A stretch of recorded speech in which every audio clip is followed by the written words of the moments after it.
Hello दोस्तों, स्वागत है आपका आपके अपने चैनल केएल स्टडी में। दोस्तों आज हम देखने वाले हैं हमारे संविदा शिक्षक भर्ती वर्ग 3 अर्थात एमपी टेट 8 मार्च में आए हुए क्वेश्चन। ठीक है, आज कुछ क्वेश्चन मिले हुए हैं जो पूछे गए हैं, तो आज हम पहले क्वेश्चन को देखेंगे और इसके बाद आपको बताएंगे कि पेपर का लेवल क्या रहा और क्या बदलाव पेपर में हुआ है। ठीक है, वैसा कोई खास बदलाव नहीं हुआ है, जिस तरह से एग्जाम्स का पैटर्न रहना चाहिए उसी के अकॉर्डिंग आपके क्वेश्चन पूछे जा रहे हैं। ठीक है, फिर भी हम देख लेंगे एक बार।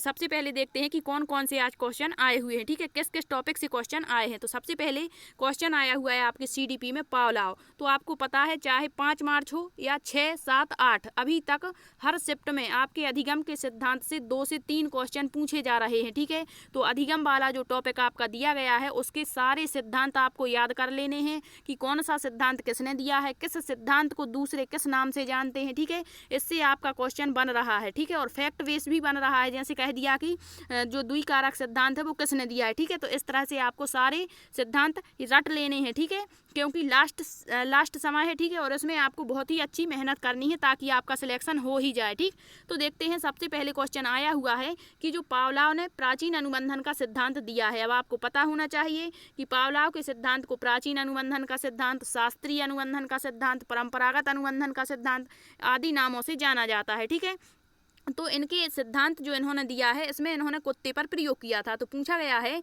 कि पावलाव के प्राचीन अनुबंधन के सिद्धांत में कुत्ते के द्वारा जो लार टपकाई जाती है, यहाँ पर लार होगा। ठीक है, लार टपकाई जाती है उसे क्या कहते हैं।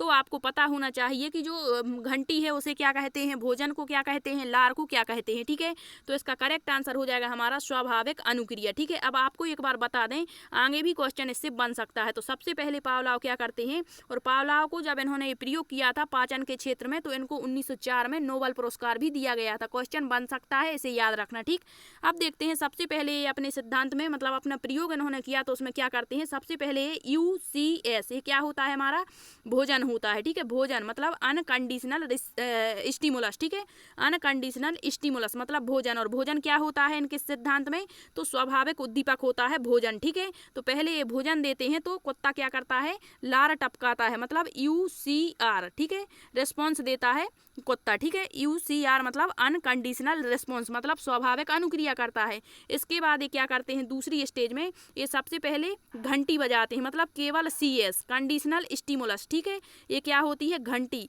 तो पूछ सकते हैं घंटी का अन्य मतलब हिंदी में या इनने घंटी को क्या कहा है, तो इन्होंने घंटी को अस्वाभाविक उद्दीपक कहा है। ठीक है, इसके अन्य नाम भी होते हैं, तो घंटी को CS। तो ये पहले दूसरी स्टेज में क्या करते हैं, घंटी बजाते हैं प्लस भोजन भी देते हैं, तो कुत्ता फिर से UCR अनुक्रिया करता है। ठीक है, स्वाभाविक अनुक्रिया। फिर लास्ट स्टेज जो इनकी थर्ड होती है उसमें केवल एक घंटी बजाते हैं, फिर भी जो कुत्ता होता है वो UCR मतलब अपनी स्वाभाविक अनुक्रिया ही करता है। ठीक है, तो आपको बस इतना याद रखना है कि सबसे पहले UCR मतलब ये क्या, भोजन देते हैं तो कुत्ता क्या करता है, लार टपकाता है, मतलब ये क्या हो गई, स्वाभाविक अनुक्रिया। फिर ये मतलब CR मतलब केवल घंटी, और UCR देते हैं फिर भी ये लार टपकाता है, और फिर केवल CR देते हैं तो ये फिर से लार टपकाता है, UCS होगा यहाँ पर। ठीक है, स्टिमुलस मतलब उद्दीपन। ठीक है, तो आपको समझ में आ चुका है भोजन क्या था, मतलब इनके सिद्धांत में भोजन था हमारा स्वाभाविक उद्दीपक। ठीक है, अस्वाभाविक उद्दीपक क्या था, घंटी थी, और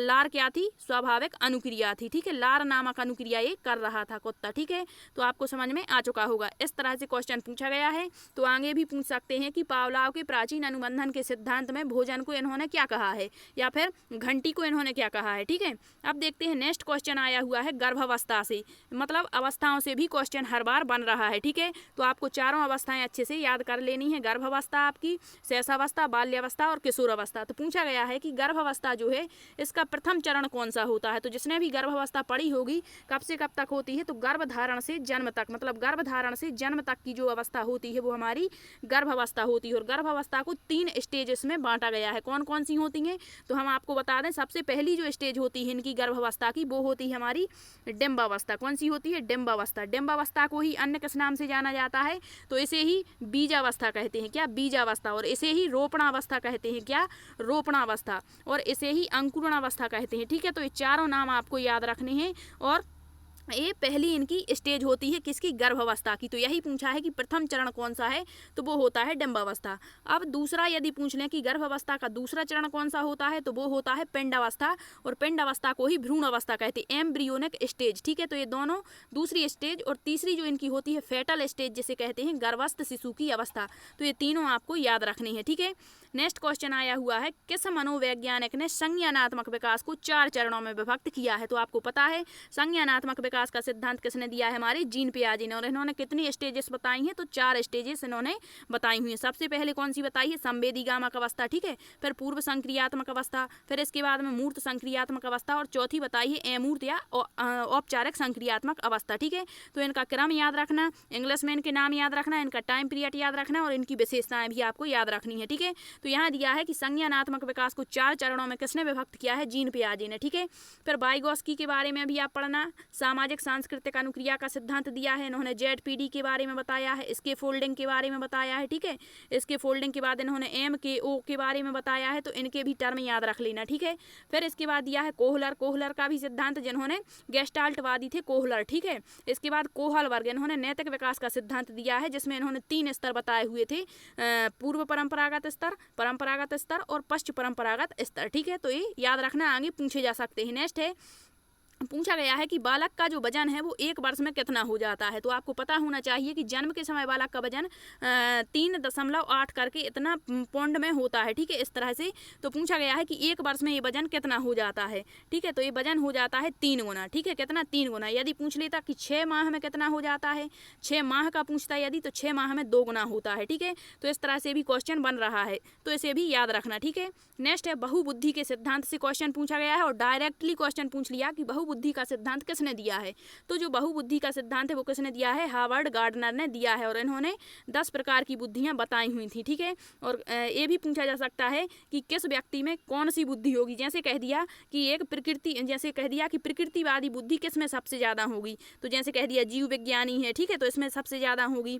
इसके बाद प्रकृति की जो मतलब प्रकृति से संबंधित जो व्यक्ति होंगे उनमें प्राकृतिक बुद्धि। इसी तरह से जैसे कह दिया भाषाई बुद्धि किसमें सबसे ज्यादा होगी, दूसरे के मनोभाव को समझता है कोई बालक, तो उसमें कौन सी बुद्धि है, स्वयं के मनोभाव। तो ये याद रखना। ठीक है, फिर है अपना संरचना का सिद्धांत। ठीक है, इन्होंने 3 संक्रिया, विषय, वस्तु, उत्पाद करके 3 अवस्थाएं बताई हुई थी, तो इनका सिद्धांत याद रखना। स्पीयरमैन, इन्होंने द्विकारक और त्रिकारक सिद्धांत दिया है। तो द्विकारक में इन्होंने क्या बताया, एक तो S और एक G कारक बताया था। ठीक है, और त्रिकारक जो सिद्धांत था उसमें एक इन्होंने सामूहिक कारक भी जोड़ दिया था। ठीक है, और थायरनडाइक ने कौन सा दिया है, एक कारक सिद्धांत दिया है। ठीक, नेक्स्ट क्वेश्चन आया हुआ है कि जो हमारी ह्यूरिस्टिक विधि है, कौन सी, ह्यूरिस्टिक खोज विधि है, इसका नाम ही दूसरा क्या है, अनुसंधान खोज या ह्यूरिस्टिक विधि। तो जो ह्यूरिस्टिक शब्द है वो ग्रीक भाषा से लिया गया है। ठीक है, तो पूछा गया है इसका अर्थ क्या होता है। तो आपको बिल्कुल ही ये सिंपल सा क्वेश्चन आ गया था। तो इसका अर्थ क्या होगा, खोज करना। क्या होता है, खोज करना या फिर अन्वेषण करना।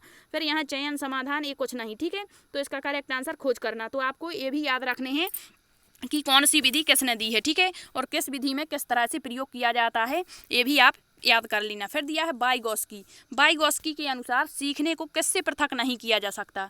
मतलब इन्होंने कहा है कि सीखने को डैश से पृथक नहीं किया जा सकता। किससे, तो बच्चे के सांस्कृतिक परिवेश से, बौद्धिक नहीं होगा, संज्ञानात्मक एक ही बात है ये दोनों, नैतिक विकास नहीं। तो इसका करेक्ट आंसर ऑप्शन फर्स्ट होगा, बच्चे को सांस्कृतिक या सामाजिक परिवेश से पृथक नहीं किया जा सकता, क्योंकि बच्चे सांस्कृतिक और सामाजिक परिवेश में ही सीखते हैं। ऐसा किसने कहा है, वाइगोस्की ने। ठीक है, नेक्स्ट क्वेश्चन आपका साइंस में पूछा गया है कि विश्व अंतरिक्ष दिवस कब मनाया जाता है। मतलब इस तरह से कोई क्वेश्चन था, ऑप्शन नहीं पता, लेकिन जो अंतरिक्ष दिवस है ये आपका 12 अप्रैल को मनाया जाता है। फिर अंतरिक्ष से आपके 3 से 4 क्वेश्चन आज भी पूछे गए हैं। ठीक है, तो अंतरिक्ष विज्ञान आप अच्छे से कर लें एक बार, क्योंकि बहुत ही बड़ा ये टॉपिक है और इससे हर बार आपके हर शिफ्ट में क्वेश्चन पूछे ही जाएंगे। ठीक है, फिर एक क्वेश्चन कन्या भ्रूण हत्या से बना है। अब एग्जैक्ट क्वेश्चन पता नहीं कि क्या पूछा गया था, शुरुआत पूछी गई थी या फिर अंत। ठीक है, तो ये एक बार देख लेना। ठीक है, सती प्रथा, इस तरह से आपको ये सारे एक बार पढ़ लेना है।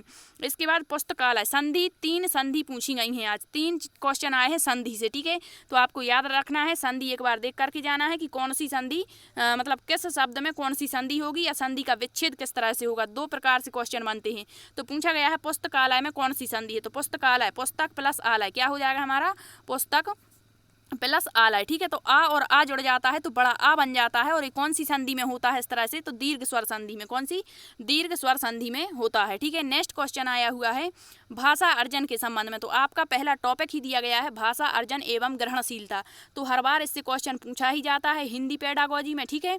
तो आपको भाषा अर्जन और अधिग्रहण बिल्कुल अच्छे से करके जाना है, क्योंकि इससे हर बार 2 से 3 क्वेश्चन पूछे जाते हैं, ठीक है। और भाषा विकास का सिद्धांत भी पढ़ लेना नोम चॉम्स्की का, उससे भी क्वेश्चन बन जाता है। तो दिया है कि भाषा अर्जन के संबंध में निम्न में से कौन सा कथन सही है। मतलब एक कथन होगा जो सही होगा, बाकी 3 जो ऑप्शन है वो गलत दिए होंगे। तो बताना है कौन सा सही है। भाषा अर्जन एक प्रयासपूर्ण प्रक्रिया है, नहीं। भाषा अर्जन प्रयासपूर्ण नहीं होता, भाषा अधिगम प्रयासपूर्ण होता है, ठीक है।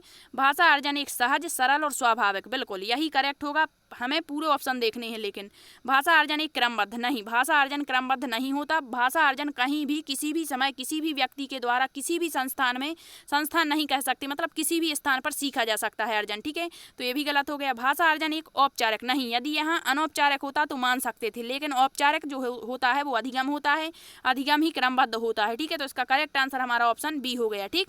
नेक्स्ट क्वेश्चन आपके भाषा कौशल से हर बार 2 से 3 क्वेश्चन पूछे जा रहे हैं। तो आपके भाषा कौशल जितने ये चारों होते हैं, शुभपली जिसे कहते हैं, सुनना, बोलना, पढ़ना, लिखना, ठीक है। तो इसको अच्छे से पढ़ना है।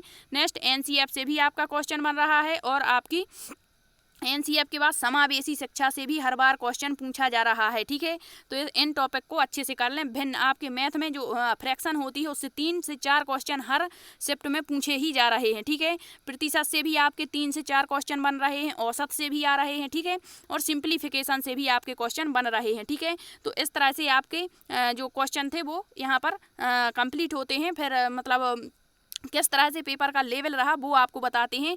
इसे ना तो हम इजी कह सकते हैं और ना ही क्या ज़्यादा टफ कह सकते हैं, मॉडरेट लेवल के क्वेश्चन आ रहे हैं, ठीक है। तो आप अपनी तैयारी को मतलब अच्छी तरह से जारी रखिए। डरने की कोई बात नहीं है, क्योंकि जिसने तैयारी की है उसका सिलेक्शन तो होगा ही, ठीक। आई होप आपको वीडियो अच्छा लगा है। यदि वीडियो अच्छा लगा हो तो लाइक, शेयर, सब्सक्राइब जरूर करना। Thank you.